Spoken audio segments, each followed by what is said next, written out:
बताया जाए आज प्रेस कॉन्फ्रेंस का वजह। असल पूरे बिहार में सबसे पहले तो आप लोगों का शुक्रिया। और हमारे साथ इस वक्त बिहार के यूथ प्रेसिडेंट आदिल हसन साहब हैं, पार्टी के कन्वीनर भाई जनाब शाहीन साहब हैं, पार्टी के जॉइंट सेक्रेटरी जनाब भाई इश्तियाक साहब हैं, गया के साथ ही हमारे आफ्ताब भाई हैं। दरअसल हमारा मसला ये है कि इस वक्त पार्टी पूरे बिहार में मेंबर साजी की मुहिम चला रही है और अपने संगठन का काम हमारा चल रहा है। उसका विस्तारीकरण के ताल्लुक से यहाँ आना हुआ। हमारे अपने लोगों से संगठन पर भी बातें की हैं। संगठन विस्तार का काम बड़ी तेज़ी से चल रहा है और हम लोगों को बड़ी खुशी हुई कि भागलपुर में पार्टी के कई लोगों का विश्वास बढ़ा है और पार्टी के कई लोगों की रुचि बढ़ी है। तो हमारे लिए ये शुभ संदेश है कि पार्टी अपना कदम जमाने में कामयाब हो रही है। और इस वक्त हम अपने पार्टी वर्करों से ये भी कहते हैं कि पार्टी का मामला सिर्फ पार्टी की झंडा बरदारी नहीं है, बल्कि लोकतंत्र की सुरक्षा हमारी जिम्मेदारी है। और बिहार में जिस तरह से लॉ एंड ऑर्डर का फेल्योर हो रहा है और विकास के नाम पर विनाश का खेल चल रहा है, उससे भी जनता को अवगत कराना ज़रूरी है। केंद्र की निकम्मी सरकार सारी चीज़ों को पेट्रोल और डीजल के ज़रिए से गोया लोगों के रगों से खून निकाल रही है। हर जगह लोगों के दरमियान में भेदभाव पैदा कर रही है, शांति और सौहार्द को उन्माद में तब्दील कर रही है।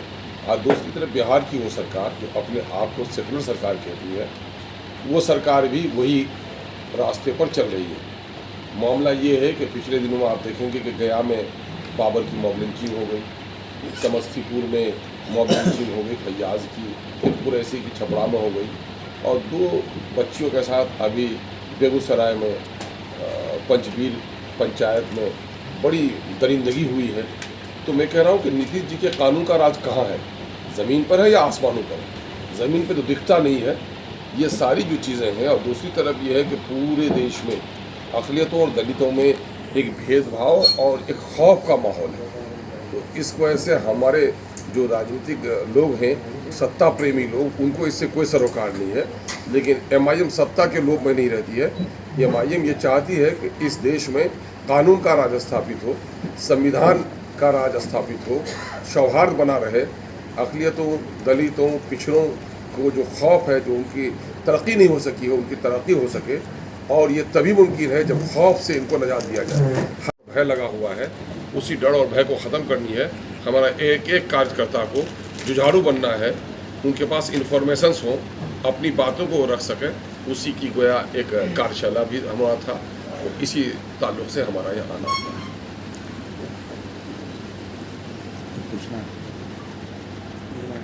ये जो अभी सिलेंडर का जो महंगाई का जो दौर चल रहा है, तो इसके बारे में आप लोग का क्या कहना है? भाई आप एक सिर्फ गैस सिलेंडर की बात करते हैं, चूल्हे तो लोगों के बुझ ही रहे हैं। लेकिन मामला ये है कि पेट्रोल और डीजल की कीमतों में जो लॉजिस्टिक कॉस्ट बढ़ा है, उसकी वजह से ज़िंदगी की सारी चीज़ें महंगी हो गई हैं। जबकि फ्री में सिलेंडर बांटा गया था, रोजगार बंद हो गए हैं। सिलेंडर के नाम पर तो धोखा हुआ है। उज्ज्वल योजना के तहत जो कराया गया, उसको भी वो धोखा दिया गया है लोगों को और उनसे पैसे लिए गए हैं। और आज ये बता दें मोदी जी या उनके कारिंदे, उनके चापलूस, कि उसमें से कितने % ऐसे गरीब परिवार हैं जो गैस खरीद भी सकते हैं। आज भी वो लकड़ी चुनकर खाना बनाते हैं, गैस खरीदने की उसके अंदर में ताकत नहीं रही है। जहाँ तक नौजवानों का जो बेरोज़गार होने की शरह है, पूरे देश में सबसे ज़्यादा बेरोज़गार अगर लोग हुए हैं तो मोदी के शासनकाल में हुए हैं। नोटबंदी ने, कोरोना की बंदी ने, इन तमाम तर चीज़ों ने देश के विकास की गति को रुकवा दिया है। और आज देश के संपत्ति का 40% हिस्सा 1% लोगों के पास पहुंचा दिया है। सबका साथ सबका विकास का नारा देने वाली सरकार ने सबका विनाश किया है, मुट्ठी भर लोगों का विकास किया है। बाहर से काला धन वापस लाने वालों ने देश के लोगों के कमाई के सफ़ेद धन को काला धन वालों के पास बेच दिया है। एयरपोर्ट बेच रहे हैं, वो रेलवे बेच रहे हैं, 5 स्टार्स बेच लिए, ताबूत के सौदागर हैं, पूरा देश बेच रहे हैं। तो उनके बारे में क्या कहना। कोई एक जख्म हो तो उस पर निशानी कहिए। एक आदमी का जो जिस्म पूरा सड़ता पा सड़ा हुआ हो उसके बारे में क्या कहिए। ये सरकार तो हर जगह फिसड्डी और नाकाम साबित हुई है। और बिहार में जो सरकार है, बिहार की जो सरकार अपने आप को कर रही है कि न्याय के साथ विकास, इस सफरनामे में पूरे तौर पर अक़लियत के साथ, दलितों के साथ छलावा हुआ है। नौकरी में इनको हिस्से से महरूम रखा गया, इनकी बस्तियों में विकास की किरण पहुंचने नहीं दी गई, इनको समेट दिया गया, राजनीतिक हिस्सेदारी नहीं मिली है। और हर तरफ आज जो अल्पसंख्यक समुदाय है वो समझ रहा है कि हम भय के वातावरण में जी रहे हैं। उर्दू को मिटाया जा रहा है। उर्दू शिक्षक जो पास हो गए थे उनको फेल कर दिया गया। 12,000 बच्चे आज 8 साल से डंडे खा रहे हैं। 80,000 उर्दू टीचरों की जगह स्कूलों में खाली पड़ी हुई है, उनकी बहाली नहीं हो पा रही है। जो उर्दू एडवाइजरी कमेटी है वो आज तक नहीं बन पाई है। मदरसा इस्लामिया शमसुल का बुरा हाल है, उर्दू एकेडमी का बुरा हाल है। और आज तक जो चेयरमैन नहीं आ सका माइनॉरिटी कमीशन का, चेयरमैन नहीं बन सका मदरसा एजुकेशन बोर्ड का, मदरसे के शिक्षकों की तनख्वाह इन लोगों ने बंद करा दी है। तो ये सारा मामला जो है पूरे बिहार में, और बिहार में लगता है अक़लियत के लोगों को एक भय का वातावरण है। लोग दाढ़ियों को ढक के जा रहे हैं, टोपियाँ छुपा के जा रहे हैं, लगता ही नहीं कि कानून का राज है। और जो कुछ अभी घटना आपके पड़ोस में यहाँ पर घटी है, क्या कहेंगे बेगूसराय में आप? शराबबंदी, शराब पीकर नौजवानों ने ये दरिंदगी की है। चौराहों में, स्कूल में, गलियों में मिल रही है, लोग नंगा नाच रहे हैं और ख़ास करके गरीबों का, कमज़ोरों का शोषण और दोहन कर रहे हैं। इज्जतदार माओ बहनों को आगे सड़कों पे चलना मुश्किल हो गया है। बेटी बचाओ, बेटी बढ़ाओ, बेटी पढ़ाओ, ये नारे कहाँ हैं? जब इस निर्मम हत्या होगी और इस तरह से उनके साथ इज्तिमाई रैप होगा तो क्या बेटियां हमारा स्कूल भी जाने के लिए साहस जुटा सकती हैं? ये पूरे तौर पर फिसड्डी सरकार है। हम लोग चाहते हैं कि नीतीश कुमार जी और Tejashwi ji white paper issue करें। 15 साल लालू के राज का और 17 साल नीतीश कुमार के राज का, इन 32 सालों में माइनॉरिटी के नाम पर राज करने वाले लोगों ने माइनॉरिटी को क्या दिया? यहाँ बुनकर समाज का मसला है। बुनकरों के लिए बहुत कुछ ऐलान किया गया, लेकिन बुनकर समाज का आज तक क्यों नहीं दिया गया? उनको सहायता राशि क्यों नहीं दी गई? उनकी खैरियत क्यों नहीं ली जा रही है? बुनकरों की बस्ती में जाइए तो लगता है कि बीमार पड़ा हुआ है। कपड़े के धुआं वो ये जो चलाते हैं वो पावरलूम, उसकी वजह से टीबी की बीमारी है। उनके वेलफेयर का कोई प्रोग्राम नहीं है, उनके लोन का कोई प्रोग्राम नहीं है, उनके मार्केटिंग का कोई प्रोग्राम नहीं है। और आज भागलपुर जो रेशम का शहर था आज उजड़ के रह गया है। तो सरकार कर क्या रही है हमारे लिए? सर, आप लोग बेरोजगारी और ये जो महंगाई बढ़ती जा रही है, इसके लिए आप लोगों का क्या मुस्तकबिल का कदम है? मुस्तकबिल का कदम ये है कि हम लोग इस वक्त बिहार में और देश में कानून का राज चाहते हैं। और कानून का राज स्थापित होगा तो ये सारी चीज़ें ख़त्म हो जाएंगी। ये जो करप्शन है, अभी आप देख लीजिए, पंचायत स्तर पर जाकर ब्लॉक स्तर पर देख लीजिए, एक राजस्व कर्मचारी है और 3 उनके असिस्टेंट हैं। और मैं तो कहता हूँ नीतीश कुमार जी, आप लड़कों को बहाल नहीं कर रहे हैं। आज रिश्वत का वो नंगा नाच हो रहा है कि किसी एक को राजस्व कर्मचारी बना दीजिए, उसको तनख्वाह मत दीजिए, उसको कहिए कि 1 लाख रुपए सरकार के खाता में जमा करना पड़ेगा, हजारों लोग, लाखों लोग बहाल हो जाएंगे। शोषण हो रहा है। एक म्यूटेशन में 15-15 हज़ार, 20-20 हज़ार रुपये लिए जा रहे हैं। एक मापी में पैसे लिए जा रहे हैं।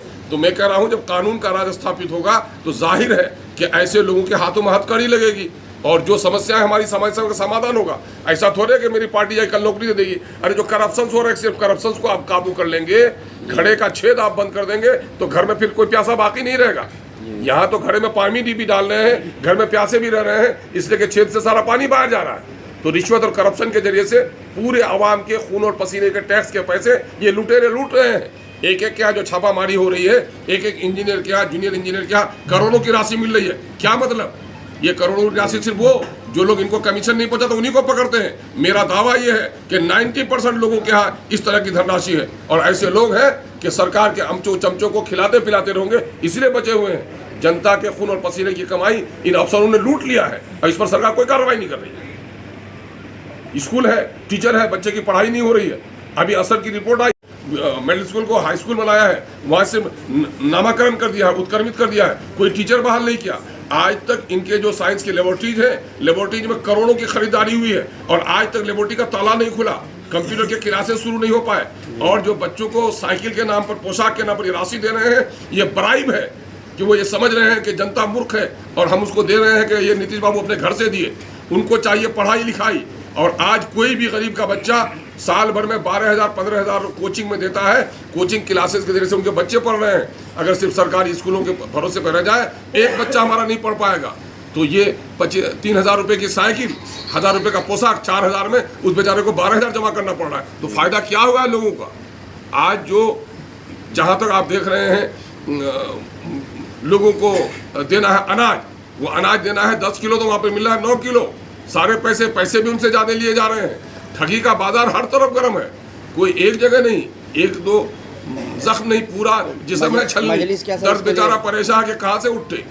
मजलिस क्या इसके लिए एहतजाज धरना मजलिस एहतजाज नहीं, मजलिस शुरू दिन से पार्लियामेंट में हमारे लीडर, मुल्क गिर सतह पर अवामी जलसे, मीडिया के मुबाहिसे, असेंबली में हमारी कारकर्दगी इसी बात की है कि रूल ऑफ लॉ कायम होना चाहिए। इस मुल्क के सरहदों की पहरेदारी ज़रूरी है। जितना सरहदों की पहरेदारी ज़रूरी है, उतनी ही इस मुल्क में संविधान की पहरेदारी भी ज़रूरी है। संविधान को भी आज नहीं आने देंगे और रूल ऑफ लॉ कायम करो ताकि जनता के समस्याओं का समाधान हो सके।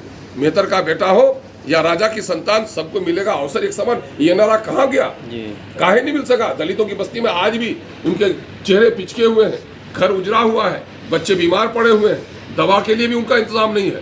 तो कहाँ गया ये नारा?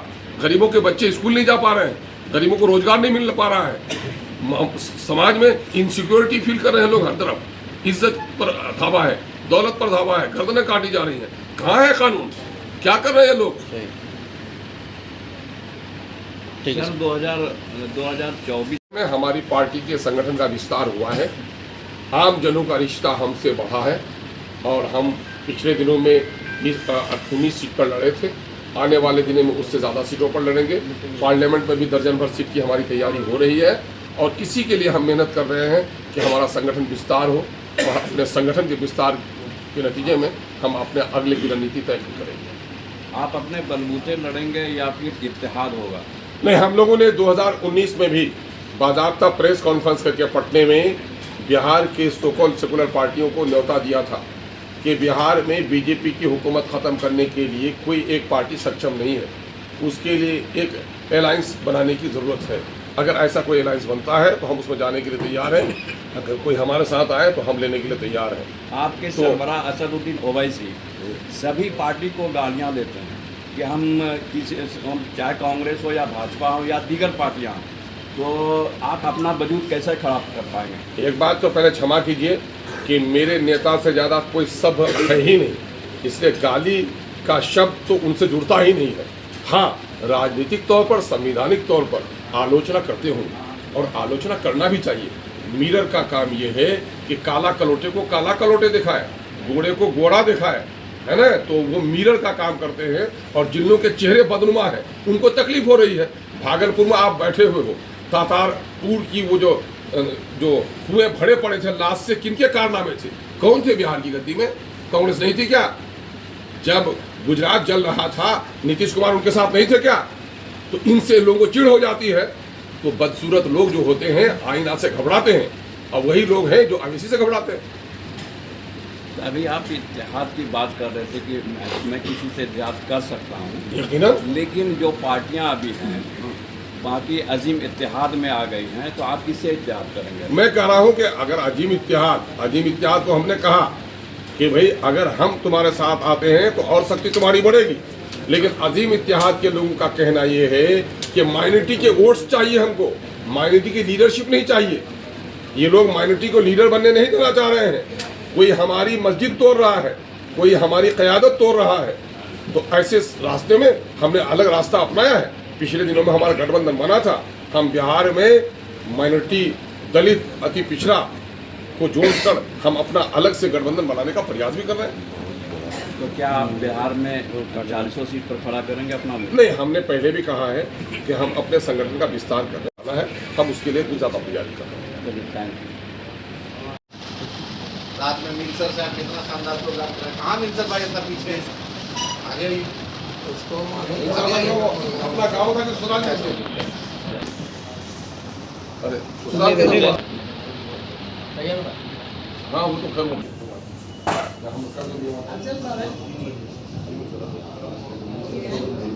अस्सलाम वालेकुम। उनको जो समिति से आए हम लोग ज्वाइन करा जहाँ आ रहा है